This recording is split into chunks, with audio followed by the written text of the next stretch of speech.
Hello everyone, welcome to the Missile Productions channel. My name is Steven Yassel, and today we are continuing our deep dive series with part 13 into Ed Leedskalnin and his Coral Castle. Last time we were on, we had started The Energy Grid by Bruce L. Cathie, and we got through chapter 1, as well as the intro and all of the other bibliography that and reference books that he used. So if you're interested in seeing the other book titles, that's one of the parts to take a look at. But today we are starting chapter 2, which is titled Mathematics of the World Grid. And as always, we will be having the picture slideshow here.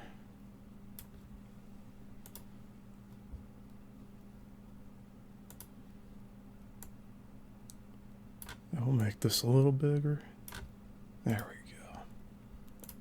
go. Okay, so hopefully this green background is going to be alright. So just let me know if it's not. But I figured we'd change it up a little bit. We'll keep this one for this deep dive series. And yeah, that'll be that. So Bruce Cathie is a very prolific author in this field. He has a lot of works that I'm considering jumping into even further. But for the time being, we're going to try knocking this book out week by week. And hopefully we will get through this fairly quickly. There's some chapters in here that are like 6 pages, so we're going to start combining chapters at some point, but for these 10-page, 20-page chapters, we're just going to keep it to one chapter for the time being. So, again, thanks for being here. If you haven't done so already, please like and subscribe. I'm building this channel out with deep dives. We have a few others that are in the works, and it's weekly content. I'll be here every week with this show through the end of June. And then I'll take a 2-week break, and then I'll be back after that. Probably mid-July or towards the end of July is when I'll pick things back up. But we got 2 full months here, so get ready. Guess we'll begin now. And yeah, I'll keep an eye on the chat here. Super chats are welcome. I do appreciate those. I did get pushed over the threshold for Google AdSense, so I am getting a payout of $115 this month, so I really appreciate that. The last time that Google AdSense paid out was in October, just to give you an idea of how long it takes to accumulate $100 on a monetized channel. And I wasn't monetized for a good period of time the past several years. So I'm glad to have it back. And it gives me a little more incentive to keep producing these videos for you guys. And yeah, it's good overall. But if you guys feel like giving me super chats, please, by all means. It will definitely help me. And I'll put it towards getting other books for these series so that we can get more information out here. So without further ado, we will begin Chapter 2, Mathematics of the World Grid. My interest in the increasing UFO activity in the New Zealand area led me to the discovery that the surface of the world was crisscrossed with an intricate network of energy grid lines. I began my research in 1965. In a general way, I was convinced that UFOs were actively engaged in a survey of the Earth for some definite reason. I felt that their visits were not haphazard, that they were just on casual sightseeing tours. Quite a number of investigators around the world had come to the conclusion that the sightings were beginning to form a pattern. At this period, however, this pattern was so complex as to defy any definition or solution. By the correlation of sightings, small sections of track had been identified, and some saucers had been seen moving along these set paths.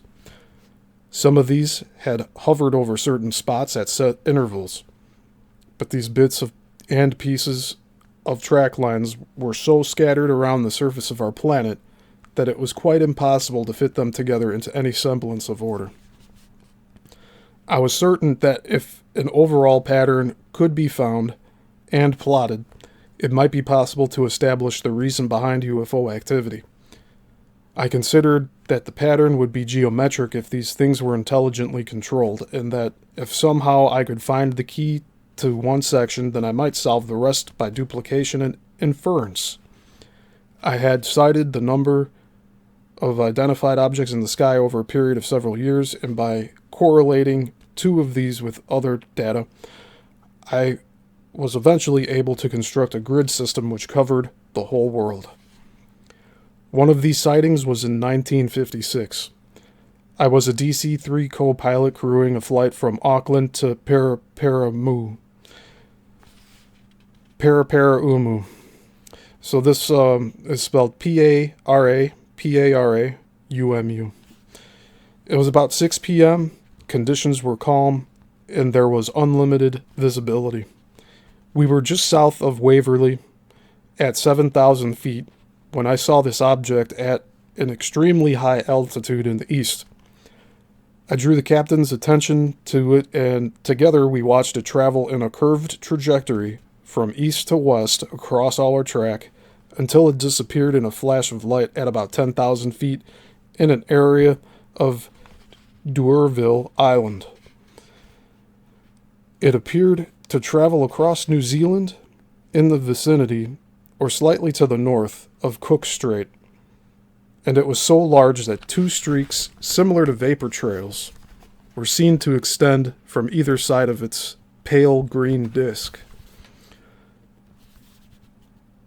When about halfway across the strait, a small object detached itself from the parent body and dropped vertically until it disappeared. It looked almost as if the main disk was at such a high temperature that a globule had dripped from it. I thought about this later and decided that if that were so, the small object would also have a curved trajectory in the direction of the parent body. But this was not so. It detached and dropped vertically down at great speed. There could be only one answer for this action. The small body must have been controlled. Calculations at a later date proved this UFO to have been between 1,500 to 2,000 feet in diameter. A report in a Nelson newspaper on the following day described an explosion at a high altitude to the north of the city. The shockwave broke windows in some local glass houses. The other sighting occurred on March 12, 1965. This was the best and most interesting of them all, and from then my investigations were pressed on with all speed until they culminated in my present findings. I had always expected to see UFOs in the sky, and that was where my attention was usually focused. When I was flying, I was alert and ready to analyze any object sighted from the aircraft. I never expected to find a saucer landing at my feet, and so far this has never happened. The sighting, however, was different from all the others, because I observed it lying under 30 feet of water. I was scheduled to carry out a positioning flight from Winuwapai, Auckland's main airport at that time, to Kaitaia. Departure was at 11 a.m., and as no passengers were involved and the weather was perfect, I decided to fly visually to Kaitaia along the west coast. An officer from the operations department was on board, and this was a good opportunity to show him some of the rugged country to the north. I must stress that air traffic regulations were strictly observed during the flight. When leaving Winuwapai, I climbed to clear the area, and when approaching the southern end of Kaipara Harbor, just north of Helensville, I dropped to a lower altitude to have a better look at anything in the flight path. The tide in the harbor was well out, and the water over the mudflats and estuaries was quite shallow. I suppose we were about a third of the way across the harbor when I spotted what I took to be a stranded gray-white whale. I veered slightly to the port to fly more directly over the object and to obtain a better look. I suppose a pilot develops the habit of keeping his emotions to himself. As far as I can remember, I gave no indication of surprise, and I said nothing as I looked down. My, quote, whale, end quote, was definitely a metal fish. I could see it very clearly, and I quote from the notes I made later. A. The object was perfectly streamlined and symmetrical in shape. B. It had no external control surfaces or protrusions. C. It appeared metallic, and there was a suggestion of a hatch on top, streamlined in shape. It was not quite halfway along the body, as measured from the nose. D. It was resting on the bottom of the estuary and headed toward the south, as suggested from the streamlined shape. E. The shape was not that of a normal submarine, and there was no superstructure. F. I estimated the length as 100 feet with a diameter of 15 feet at the widest part. G. The object rested in no more than 30 feet of clear water. The bottom of the harbor was visible and the craft was sharply defined. Inquiries made from the Navy confirmed that it would not have been possible for a normal submarine to be in this particular position due to the configuration of the harbor and coastline. The chief engineer of the Ministry of Works, Auckland, checked this spot on the harbor with a depth sounder in September 1969. He informed me afterwards that a hole had been detected in the harbor bed approximately 1/8 of a mile wide and over 100 feet deep, which I consider would indicate that some activity had been carried out in this position some 5 years previously. See photocopy of the report, page 246. Let's check that out.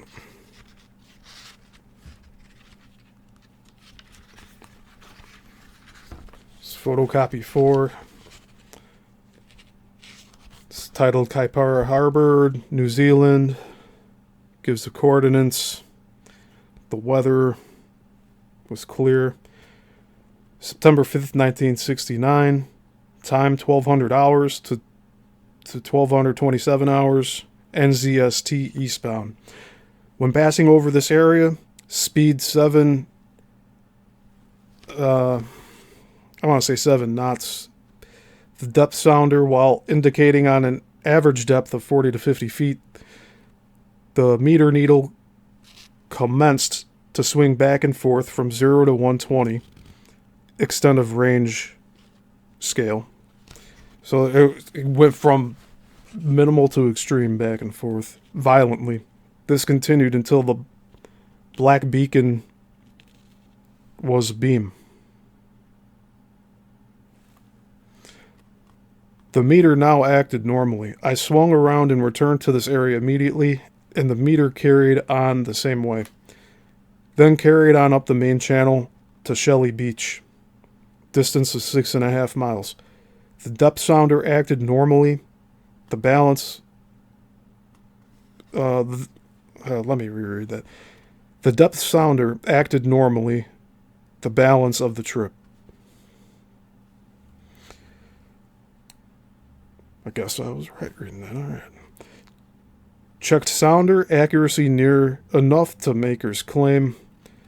Marlin MI 20 model, 8 months old. 200 kilohertz batteries okay. All connections okay. My son, Carl, age 7.5, said that the meter, quote, was swinging around like mad, end quote. The sounder has never done this before. The magnetic compass was stable. Written at 1400 hours at Shelley Beach. Signed J. Jackson, May 9th, 1969. Report from the Chief Engineer of the Ministry of Works, Auckland, regarding the position of the Kaipara Harbor where the submarine-type object was observed.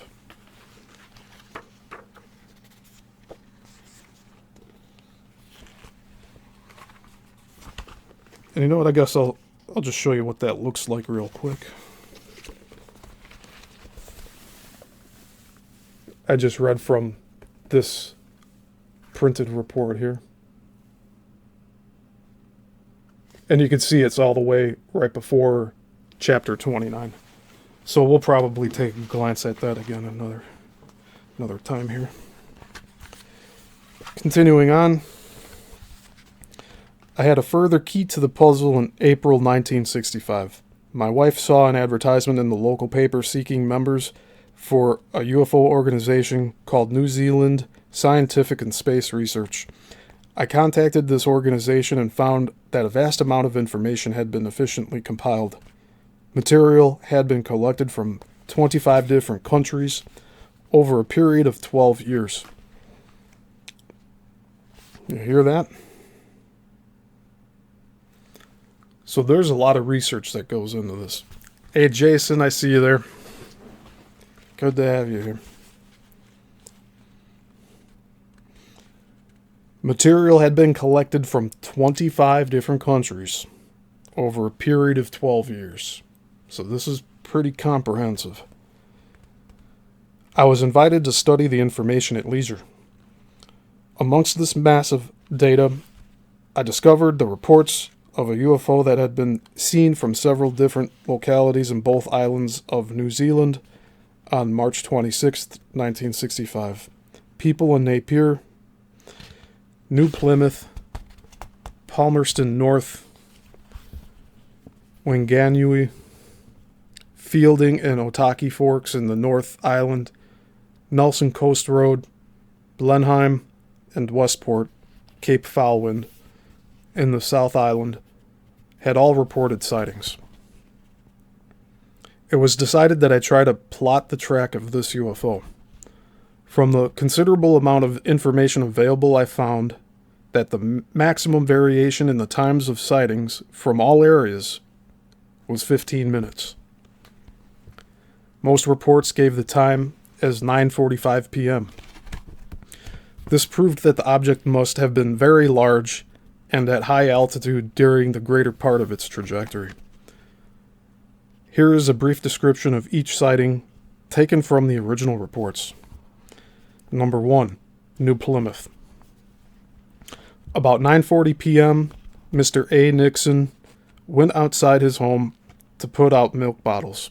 He had a clear view over the sea to the north. A glow first appeared on the horizon, and as he looked at it, he saw a light that was approaching slowly. Then it came nearer at tremendous speed, lighting up the clouds in a red glow as if it passed through them. As it passed overhead in a clear patch of the sky, the object was sharply defined.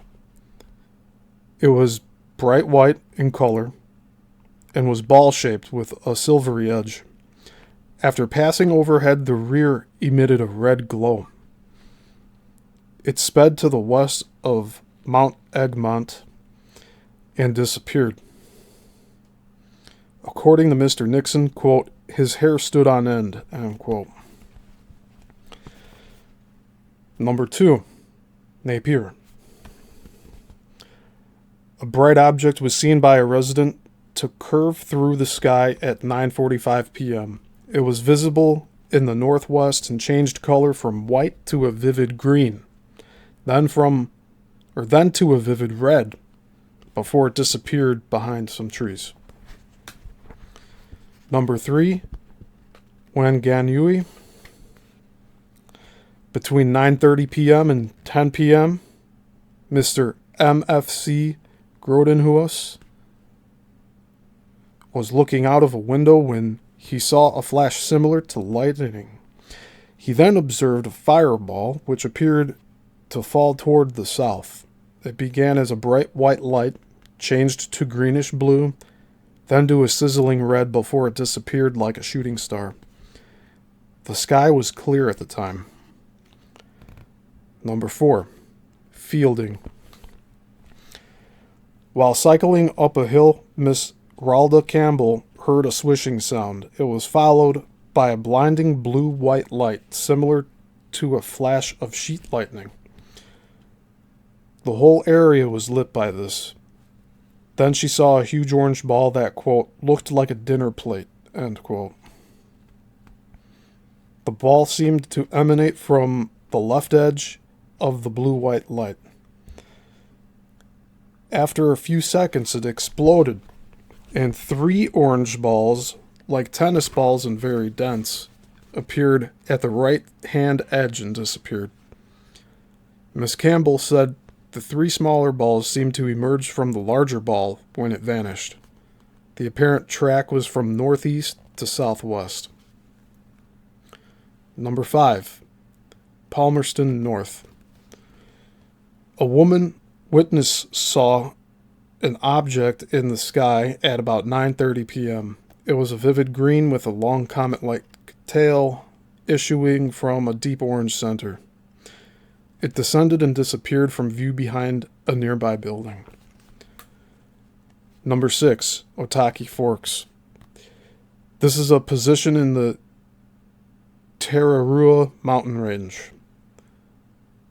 While tramping in the area, 5 venturer scouts saw an enormous bluish-white ball of light in the sky at 9:45 p.m. This was surrounded by what looked like sheet lightning. The sighting was brief. The ball seemed to be stationary and apparently far away to the west, and about half the size of a full moon. One of the scouts, Mr. Parnell, said that later the size of the object worked out trigonometrically by the group, and the diameter arrived at was about 2,000 feet. By the way, if I'm having trouble like reading words, it's because I haven't pronounced them out loud in quite a while. So my apologies again for that. I'm doing the best I can here. Number 7, Nelson. Over the mudflats of Tasman Bay, a resident saw a very bright flash in the sky. Immediately afterwards, 3 bright green balls descended at a 45-degree angle. This was 9:45 p.m. And in parentheses it says, a flying pawn shop? ?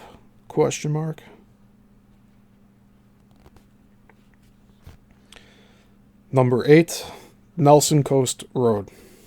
At 9:45 p.m., a Nelson resident driving towards Waka Puaka saw a big white ball with a bluish tail light up the place like day. It then burst in a shower of bright particles. Number 9, Westport. Mr. L.H. Keay, spelled Keay, a farmer, saw a bright object in the sky. It was far brighter than the moon, and lit up the sky with a bright white light that changed to green and then to red. It apparently fell eastwards. The time was, quote, somewhere around 10 o'clock, end quote. Number 10, Blenheim. Mr. and Mrs. Bell and their daughter Linda, Margaret White, and many other people saw a great green ball of light that seemed to explode over their heads. A small brightly colored ball broke away and whizzed off to the east. It was 9:45 p.m. Mrs. M. Christensen observed a green ball about the size of a cricket ball. It descended steadily from the sky and appeared to be very close and dull in color. Time, 10:15 p.m. There was nothing of any great significance or originality in these accounts, and they followed the pattern of many other sightings. However, from the massive detail supplied by so many different people over so wide an area, it was possible to plot the track of the object with reasonable accuracy. I started work on a Mercator's plotting chart, and after several hours of checking one report against the other and calculating possible elevations and trajectories, I felt I had refined the plot sufficiently to draw in the final track of the object or objects. The result is shown on map 2.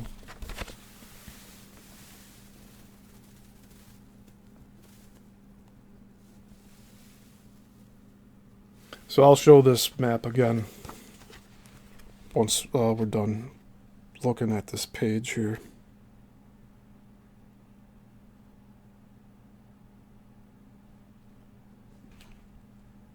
So what he does here is he plots these and shows arrows of the lines that they followed. This one, I guess, came and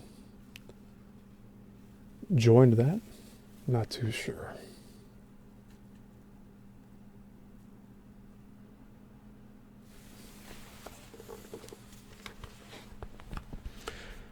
The track began about 70 nautical miles north of New Plymouth, passed just to the west of Mount Egmont, and finished at D'Urville Island. When first seen, the altitude would have been about 30,000 feet, curving down on a flight path to somewhere around 10,000 feet when it disappeared. Sometime after those sightings on March 26, 1965, I had another look at the plot I had made. I could find no flaws in my thinking, but I needed more information. As I was to discover many times later, the clues were quite obvious, but I was then not sufficiently expert in realizing their significance. In point of fact, this first track line was to be the starting point of a whole string of discoveries of which I have yet to find an end. I pored over that plot for a long time before it suddenly occurred to me that the track appeared in line with the position where I had sighted the unidentified submarine object, or USO, on March 12th, 1965. So his sighting was 2 weeks prior to those other sightings that were listed here. On extending the line back, I found it was in line with the sightings of March 26th.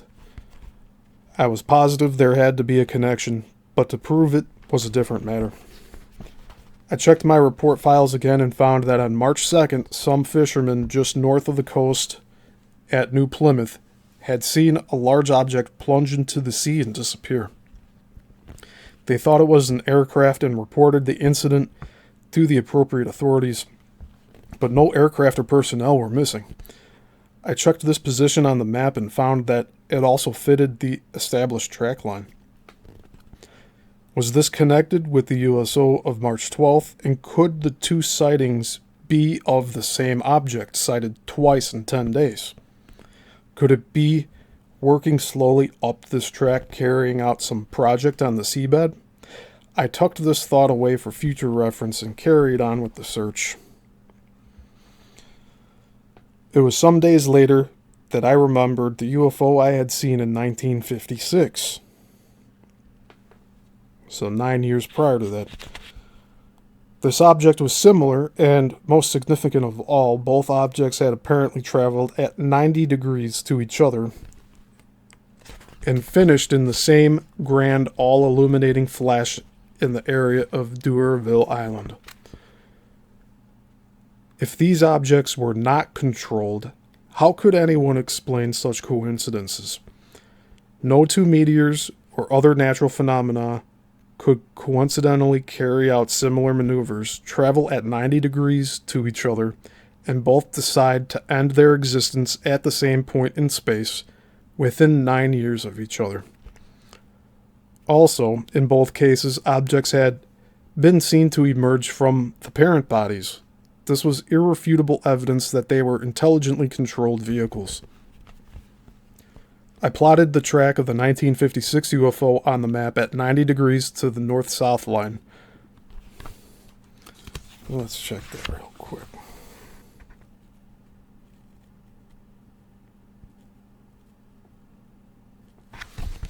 Okay.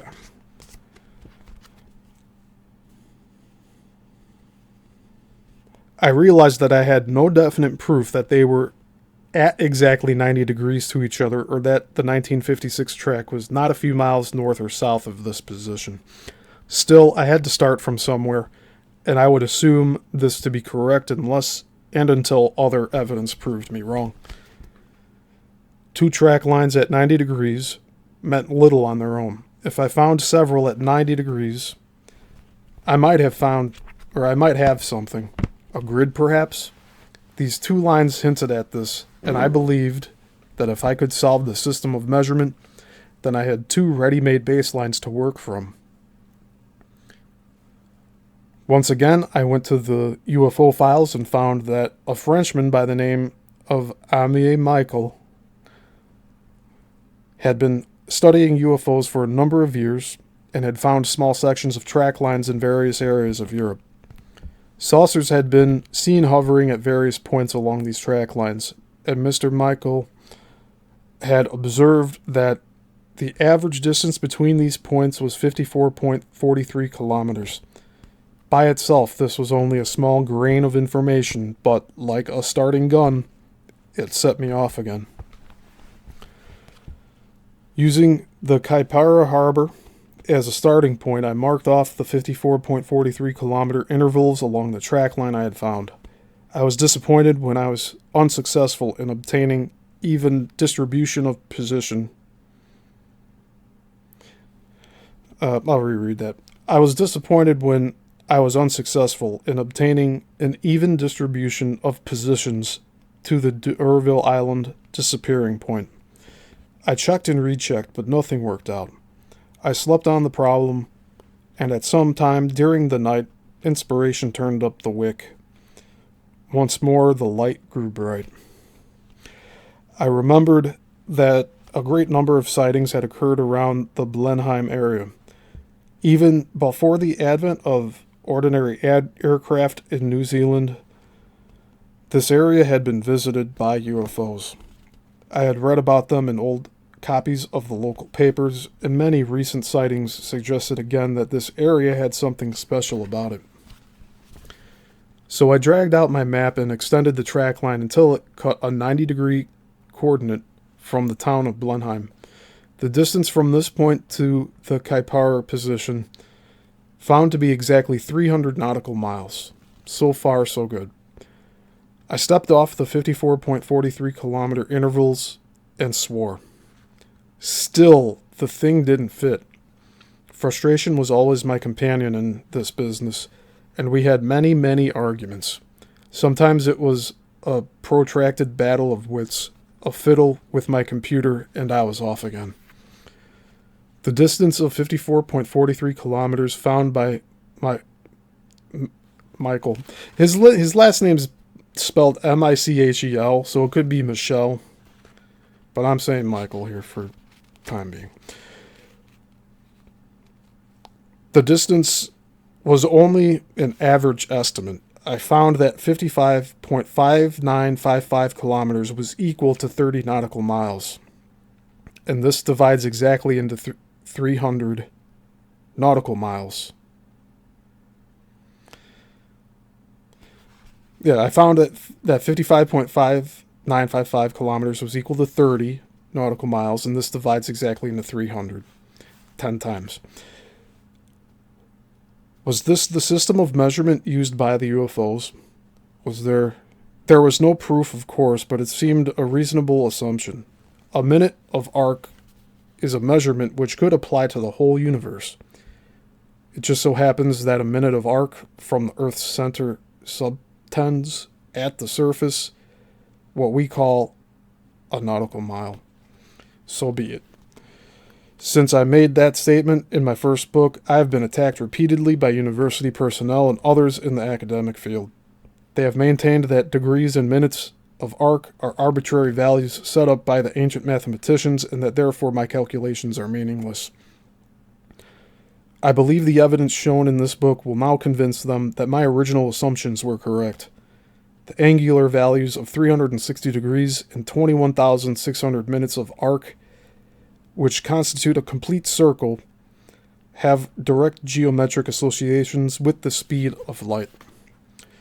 The fifth interval of 30 nautical miles from the Kaipara position coincided with the position off the coast of New Plymouth where the mysterious object had plunged into the sea.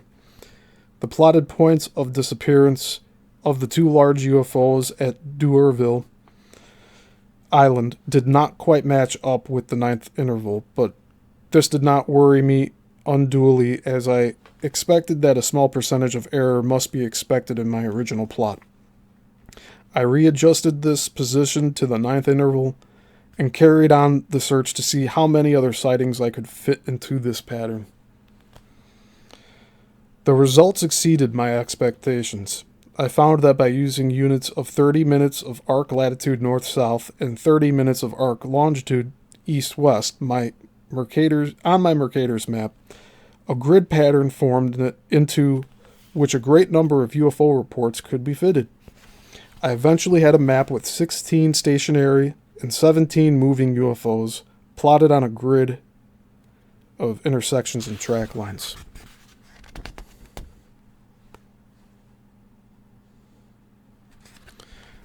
And this next page, it has a map. It says original grid map produced in 1965. The map shows a section of grid A over New Zealand area.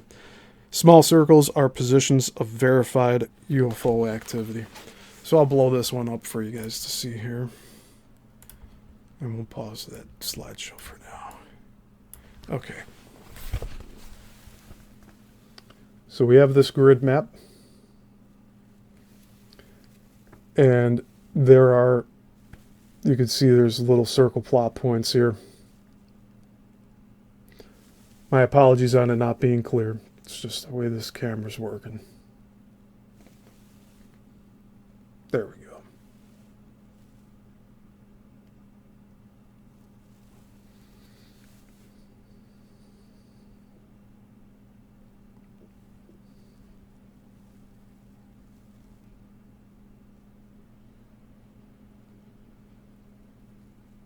So all the circles here are the plotted sightings.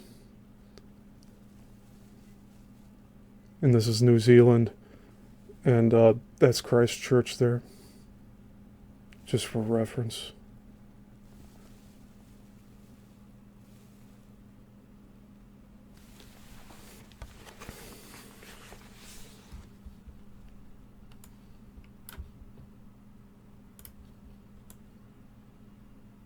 Okay.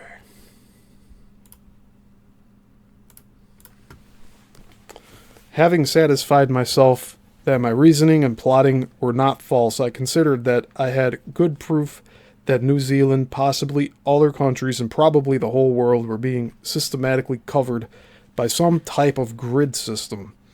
See grid map 3. Yeah, again, he's saying that this is starting to uncover something much larger that he's falling into now here with his research.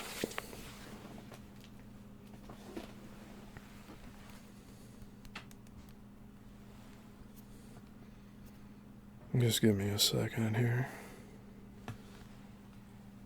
All right.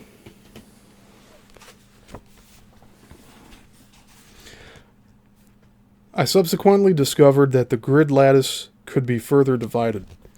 It is now evident that the grid lines in the main system are spaced at intervals of 7.5 minutes of arc north-south and east-west. The importance of this will prove itself when compared to the rest of the calculation in this book.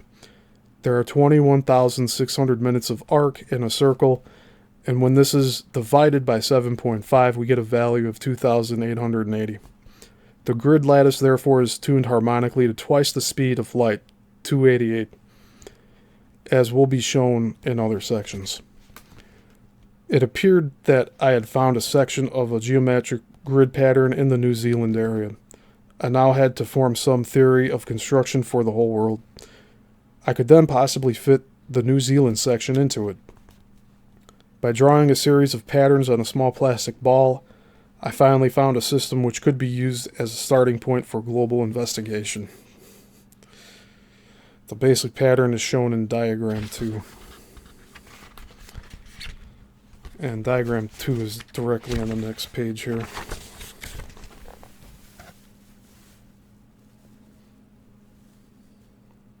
Now he's saying these mathematics are being put together based off of a globe model. So I'm sure there's other mathematics that will help it adjust for different types of maps, not just the Mercator map here. I was sure I was on the right track, but I now had to superimpose this pattern on the world globe. It was essential that I find a point positioned somewhere on the Earth upon which to orientate the geometrical pattern. I finally came upon an item of news that gave me a very important clue on how to proceed. On August 29th, 1964, the American survey ship Eltanin, Eltanin, was carrying out a sweep of the seabed off the coast of South America. A series of submarine photographs was being taken of the area by means of a camera attached to a long cable. A surprise was in store when these photographs were developed. On one of the points in marvelous detail was an aerial-type object sticking up from an otherwise featureless seabed. The object appeared to be metallic and perfectly symmetrical in construction. The array consisted of 6 main crossbars with small knob-like ends and a small crossbar at the top. So let's try to imagine that again. Perfectly symmetrical, 6 main crossbars with small knob-like ends and a small crossbar at the top. Each cross looked to be set at angles of 15 degrees to the others, and the whole system stood about 2 feet in height. The position where this object was found was given as latitude 59 degrees 8 feet south, longitude 105 degrees west. And again, these measurements I'm really unsure of how to pronounce here.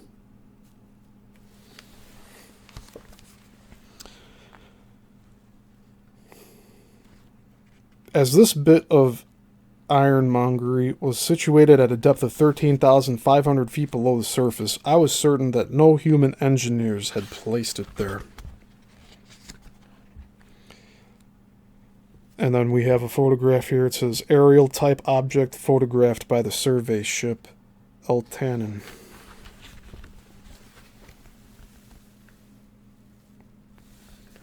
So here's this with the rods, with the nodules.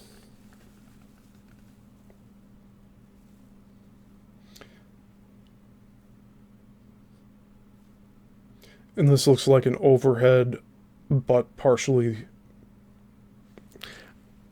I don't know, it's like on an angle. It's an overhead, but it's on an angle.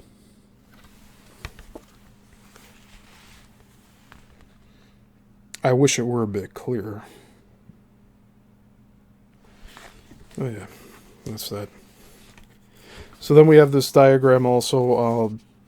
It's just saying, it's showing the relationship of grid structure to the geographic poles. Each of the 2 grids has a similar pattern, the interaction of which sets up a third resultant grid. The poles of the 3 grids are positioned at 3 different latitudes and longitudes.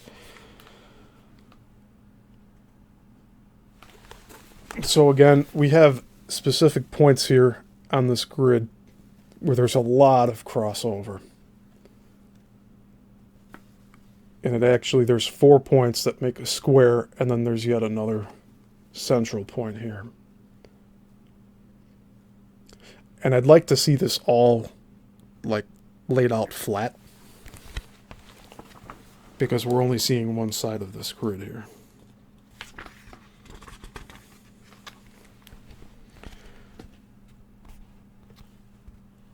Scientists may be able to descend to those depths in specially constructed bathyspheres, but I don't think they could work as deeply as that on a precision engineering problem. Yeah, imagine having to go down almost 14,000 feet just to do some construction work. It's not going to happen. In view of my earlier sightings in the Kaipara Harbor, I was willing to accept that the aerial type object had been placed there by an unidentified submarine object, or USO. Since this photo was taken, there has been a determined attempt by the scientific world to label this object as nothing more than a plant of some sort. A journalist friend and I managed to visit the Leedskalnin during one of its few visits to New Zealand, and when we discussed this object with some of the scientists on board, the comment was that it was classed as an artifact. This was before the great hush-up, but regardless of that, I believe that the mathematical proofs will show without a doubt that the object is artificial and most probably an aerial of some sort. The form of this aerial-like structure also fitted in with the general pattern of the grid as I had envisaged it on the plastic ball. The 6 main crossbars denoted the radiating points of 6 or 12 great circles which form the main structure of the grid. So let's take a look at that one more time. We're looking at this object here in the photo, and you can see the nodules on the rods and all that.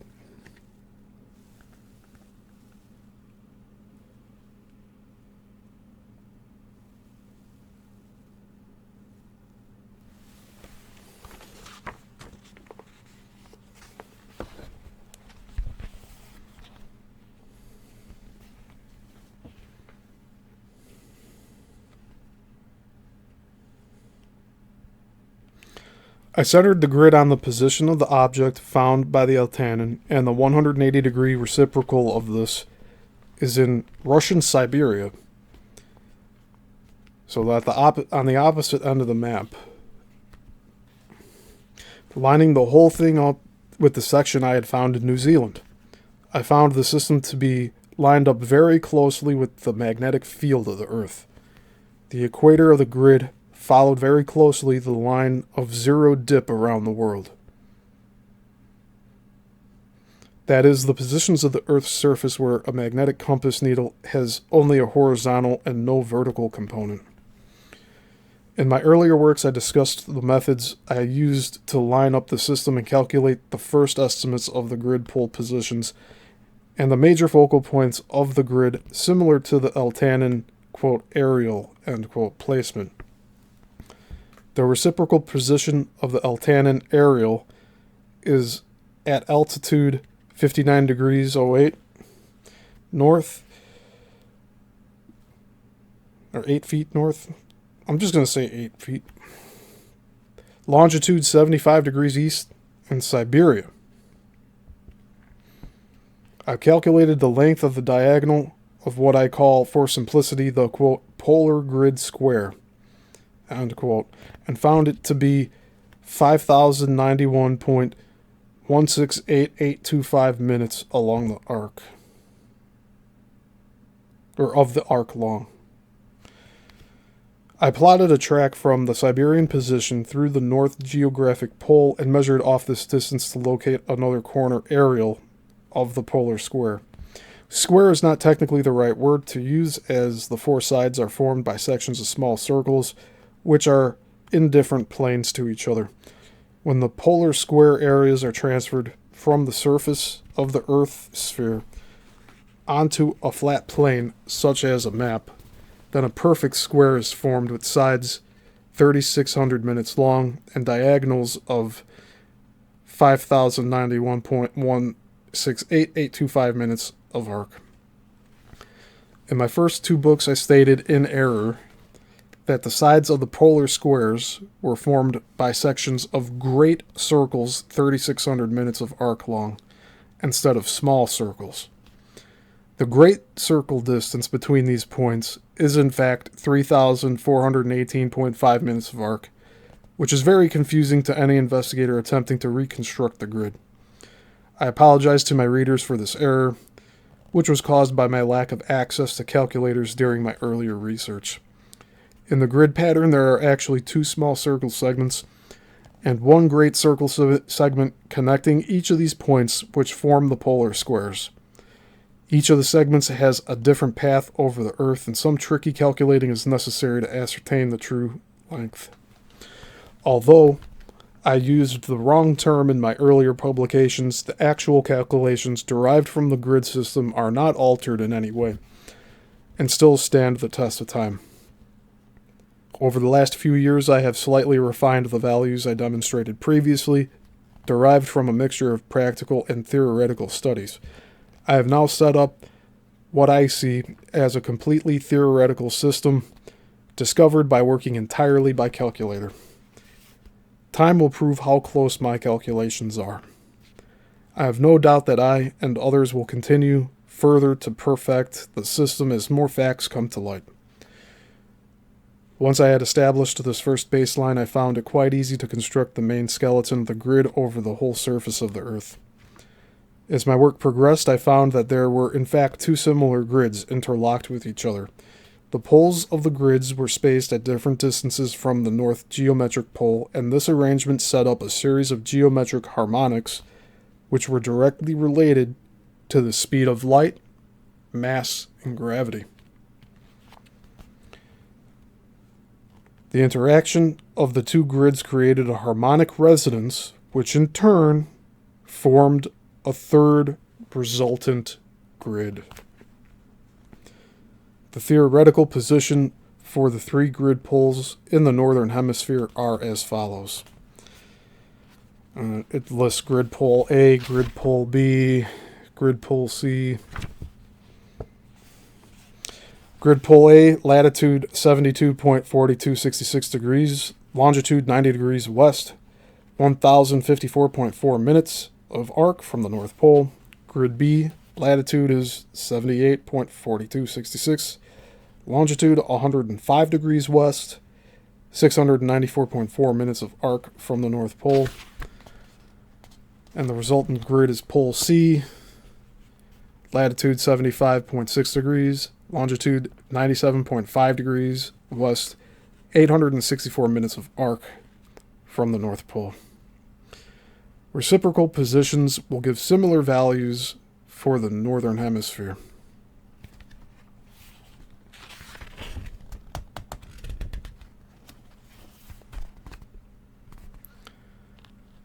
And then we have one more diagram here for this chapter. It says, showing the relationship of grid polar squares A, B, and C. The polar squares are oriented in reciprocal positions around both the north and south geographic poles.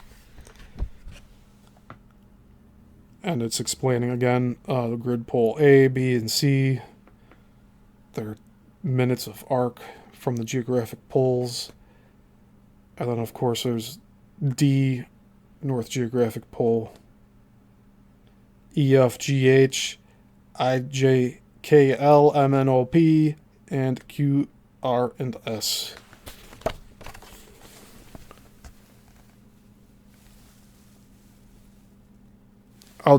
I'll blow this up since we're at the end here for today.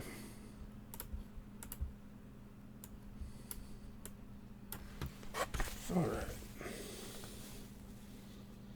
So this is another grid pattern.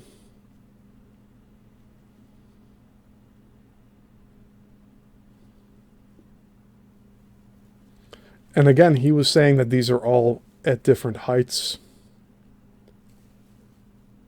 So they don't all crisscross on each other. They're either above or below each other.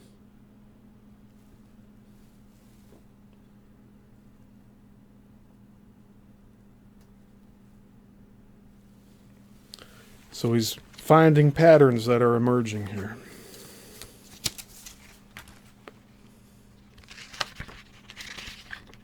So that is the end of chapter 2.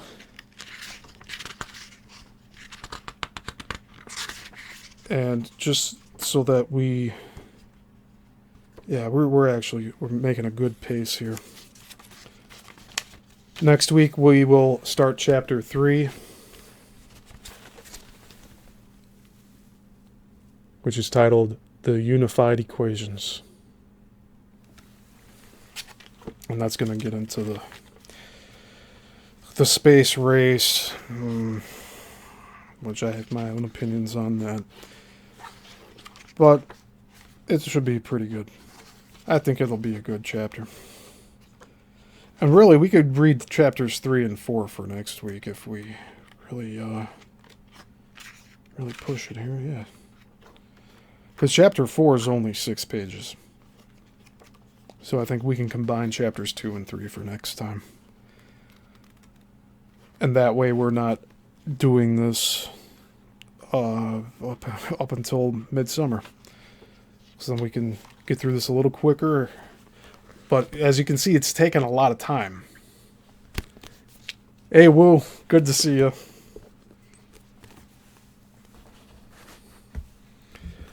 Yeah, so that'll be it for today. And we'll be here next week, Tuesday, with part 14. And just a heads up to everybody for the rest of the channel. Thursday, we have our continuation of the deep dive series into the Bermuda Triangle.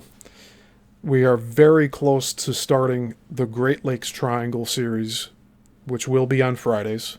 So if it's not going to be this Friday, it will definitely be next Friday.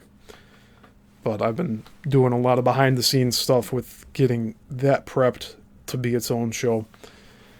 And it's also a companion show to the Bermuda Triangle series, so instead of combining it with the Bermuda Triangle, it's its own thing. The Great Lakes Triangle, I think we'll find even more subjects to get into just on the Great Lakes, because I do have a lot of naval books that I picked up from Milwaukee, Wisconsin, that was about the Great Lakes. So I think that's going to really play into the Great Lakes Triangle series. I'd rather read those books on that series than the Bermuda Triangle, because the Bermuda's, that's all the way in Florida. That's not over here near Chicago and the Great Lakes. And then on Saturdays, we have the Chicago Film Industry series of the 1900s. And we are pretty far along in that. I believe we're starting part 8 for this Saturday. But we're very close to the end of that book that we're reading there, Flickering Empire. There's also more film history that I want to get into. And I'll see how that develops as we go on. I might replace the Chicago Film Industry show with a different film industry show. But whenever I feel we could add on to these deep dives, I'll do so. And like I said, some of these deep dives eventually will not be weekly anymore, as I cover most of what I can. But there's so much content we can get into with Coral Castle here, I can keep this going for quite a while. Because this is all source material for books that were written about Coral Castle.